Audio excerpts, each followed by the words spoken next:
देश के बाहर मुसलमानों को लपक कर गले लगाने वाले और देश के अंदर मुस्लिमों के खिलाफ नफरती एजेंडा चलाने वाले अपने नॉन बायोलॉजिकल पीएम साहब के खेल को उनके ही सबसे खास दोस्त डोनाल्ड ट्रंप ने एक्सपोज कर दिया है। वहीं डोनाल्ड ट्रंप, जिसको पीएम साहब अपना माय फ्रेंड बताते थे और जिसपे देश के टैक्स पेयर का 100 करोड़ रुपए नमस्ते ट्रंप में लुटा दिया था, लेकिन अब वही ट्रंप और उनके देश की ओर से इंडिया के मुस्लिमों को लेकर बहुत बड़ा खुलासा अंतर्राष्ट्रीय स्तर पर किया गया है। इस खुलासे के बाद न सिर्फ इंडिया में बल्कि मुस्लिम कंट्री में भी हंगामा खड़ा हो गया है। एक और जहां पूरे मामले में पीएम मोदी की गजब किरकिरी हो रही है, दूसरी ओर दुनिया के सामने मोदी और उनकी पार्टी का मुस्लिमों के खिलाफ नफरती एजेंडा खुल के सामने आ गया है। ऐसे में पीएम मोदी और उनकी पार्टी को जोर का झटका लग सकता है। पीएम मोदी और उनकी पार्टी को कैसे जोर का झटका लग सकता है और कैसे इंडिया में मुस्लिमों के खिलाफ नफरती एजेंडा चलाया जा रहा है। अमेरिकी और पीएम मोदी के बहुत खास कहे जाने वाले डोनाल्ड ट्रंप ने कैसे मोदी को मुस्लिम विरोधी करार दिया है, ये सब कुछ हम आपको अपनी इस रिपोर्ट में बताएंगे। साथ ही इस पे भी चर्चा करेंगे कि कैसे सौगाते पीएम से कैसे पीएम मोदी खुद को सेफ जोन में ले जाने की कोशिश कर रहे हैं। नमस्कार, आप देख रहे हैं 4 PM और मैं हूं आपके साथ सिमरन। दोस्तों, अक्सर देखा होगा आपने कि पीएम मोदी जब कई बार सऊदी अरब, यूएई, कतर, ईरान, इराक, ये सब मुस्लिम कंट्री में जाते हैं तो कैसे लपक के मुस्लिमों को गले लगा लेते हैं।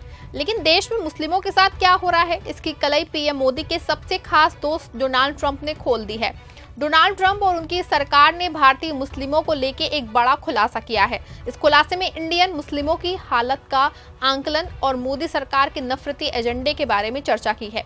अमेरिका की ओर से आई रिपोर्ट्स में बिल्कुल साफ लिखा है कि पीएम मोदी और उनकी पार्टी मुस्लिमों के खिलाफ है और इंडिया में मुस्लिमों पे सत्ता पाने के लिए पीएम मोदी और उनकी पार्टी बड़ा नफरती एजेंडा चला रही है।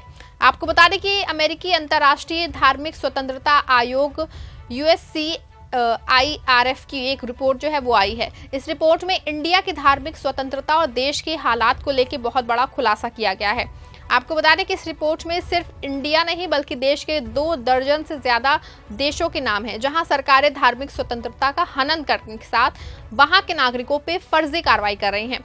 इसमें चाइना भी शामिल है, लेकिन इंडिया को लेकर जो रिपोर्ट आई है उसमें चौंकाने वाली बात कही गई है।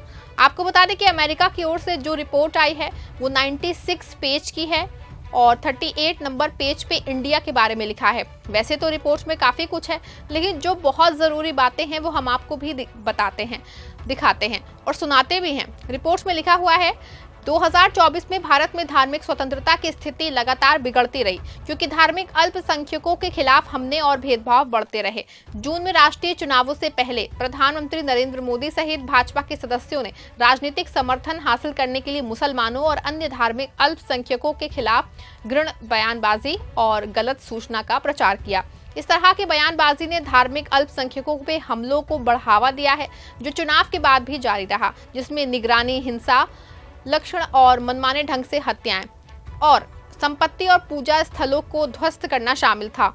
अधिकारियों ने नागरिक समाज संगठनों पर नकेल कसने और धार्मिक अल्पसंख्यकों के सदस्यों, मानवाधिकार रक्षकों और धार्मिक स्वतंत्रता पे रिपोर्टिंग करने वाले पत्रकारों को हिरासत में लेने के लिए गैर कानूनी गतिविधि रोकथाम अधिनियम और विदेशी योगदान विनियमन अधिनियम सहित आतंकवाद विरोधी और वित्त पोषण कानूनों का दुरुपयोग करना जारी रखा। सरकार ने अपने आपराधिक कोड को भी नए कानून के साथ बदल दिया, जिसमें धार्मिक अल्पसंख्यकों को निशाना बनाया जा सकता है अगर उन्हें लगता है कि भारत की संप्रभुता, एकता और अखंडता को खतरे में डाल रहे हैं। मार्च में भाजपा ने 2019 के नागरिकता संशोधन अधिनियम को लागू करने के लिए नियम पेश किया, जिसमें पाकिस्तान, अफगानिस्तान और बांग्लादेश से भागने वाले गैर मुस्लिम अल्पसंख्यकों को फास्ट ट्रैक नागरिकता की पेशकश की। 2019 में CAA का शांतिपूर्ण विरोध करने के लिए UAPA के तहत कई व्यक्ति हिरासत में रहे, जिनमें उमर खालिद, मीरान हैदर और शर्जील इमाम शामिल हैं। राष्ट्रीय नागरिक रजिस्टर के साथ ही जिसमें सभी निवासियों को नागरिकता का प्रमाण देने की आवश्यकता होती है।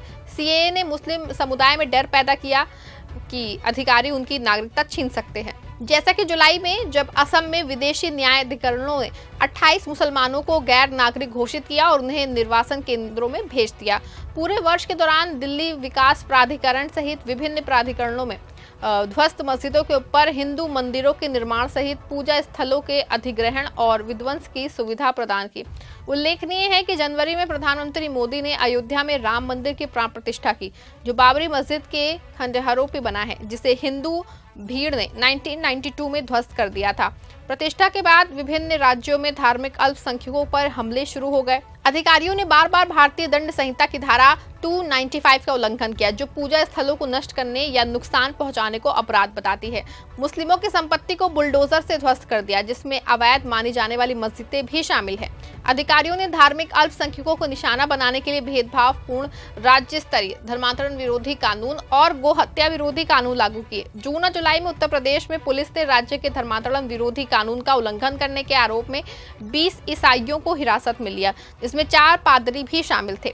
जुलाई में उत्तर प्रदेश सरकार ने उस कानून को मजबूत बनाने के लिए एक विधेयक पेश किया, जिसके बाद मुस्लिम धर्मगुरु कलीम सिद्दीकी और 11 अन्य को जबरन धर्मांतरण में कथित रूप से शामिल होने के लिए आजीवन कारावास की सजा सुनाई गई।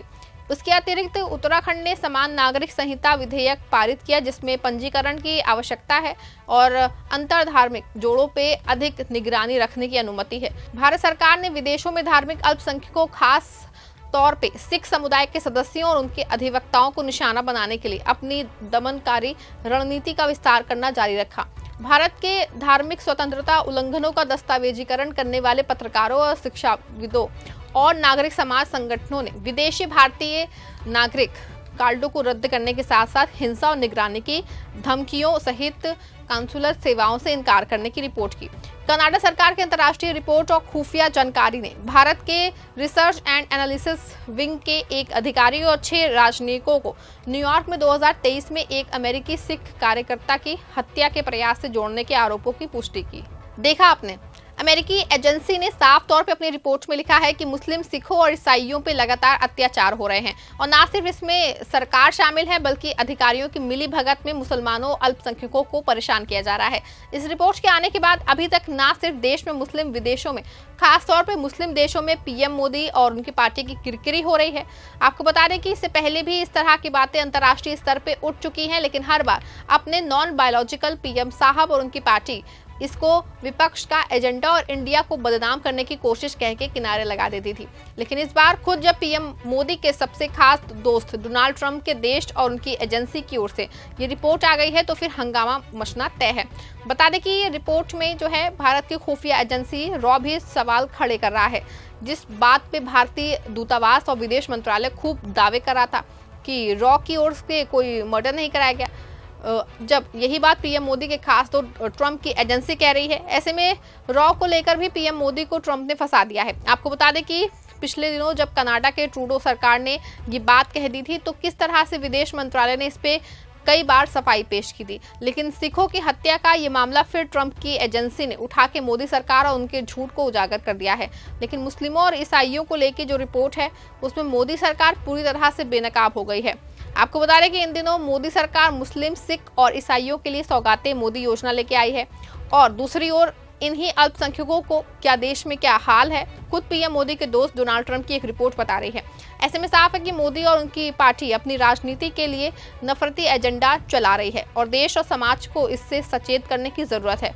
इस पूरे मामले पे आपका क्या मानना है? क्या अमेरिका से आई रिपोर्ट भारत के अल्पसंख्यकों की सही हालत को बयां करती है? क्या रिपोर्ट में किए गए दावे सही हैं? क्या मोदी और उनकी पार्टी सच में देश में नफरती एजेंडा चला रही है? अपनी राय कमेंट में बताइएगा। खबर को लाइक और शेयर भी जरूर करिएगा।